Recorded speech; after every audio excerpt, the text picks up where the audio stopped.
আমরা কিভাবে শসা রান্না করি আজকে সেই রেসিপিটাই দেখাবো। তো এখানে আমি 2টা শসা কেটে নিয়েছি, কাঁচা শসা এগুলা। আর এখানে মরিচ গুঁড়া করে নিয়েছি, পেঁয়াজ কুচি করে নিয়েছি, এখানে মাছ ভেজে নিয়েছি। শসা যে রান্না করে খাই সেটাই অনেকে জানে না, আজকে আমি রান্না করে দেখাবো।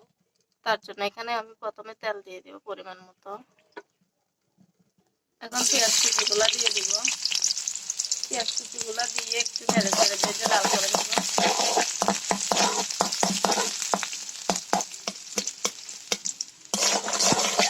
তো পেঁয়াজ কুচিগুলো বাছতেছি আমি, হালকা লাল হয়ে আসছে। এখন আমি অন্য মশলাগুলো ব্যবহার করব। এখানে মরিচগুলো দিয়ে দিব। এখন মরিচগুলো দিয়ে আবার একটু নেড়ে করে ভেজে নিব। এখন দিয়ে দিব ধনিয়ার গুঁড়া, দিয়ে দিব মরিচের গুঁড়া, হলুদের গুঁড়া, পরিমাণ মতো লবণ। এখন এখানে হালকা পানি দিয়ে একটু কষিয়ে নিব।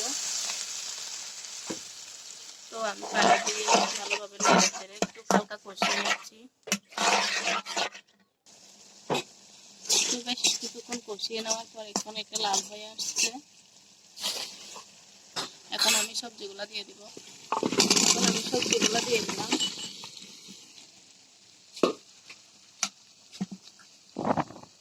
সবজিগুলো দিয়ে বেশ কিছুক্ষণ নেড়ে চেড়ে ভালোভাবে আবার কষিয়ে নিব এটা আমি।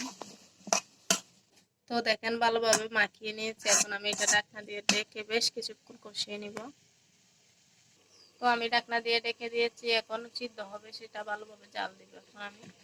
তো এইভাবে শসা রান্না করলে কিন্তু অনেক মজা হয়। বাসায় সবাই একবার হলেও ট্রাই করে দেখবেন। এটা কিন্তু একবার রান্না করলে বাসায় বারবার রান্না করতে বলবে। বেশ কিছুক্ষণ কষানোর পরে এখন আমি আরেকটু ভালোভাবে নেড়ে দিব যাতে নিচে লেগে না যায়। তো লাগে না এটা। এখন আমি আবার ঢাকনি দিয়ে ডেকে আরো কিছুক্ষণ সিদ্ধ করে নিব। আরো কিছুক্ষণ পরে এখন আমি আবার নেড়ে চেড়ে এখন আমি পানি দিয়ে দিব এখানে।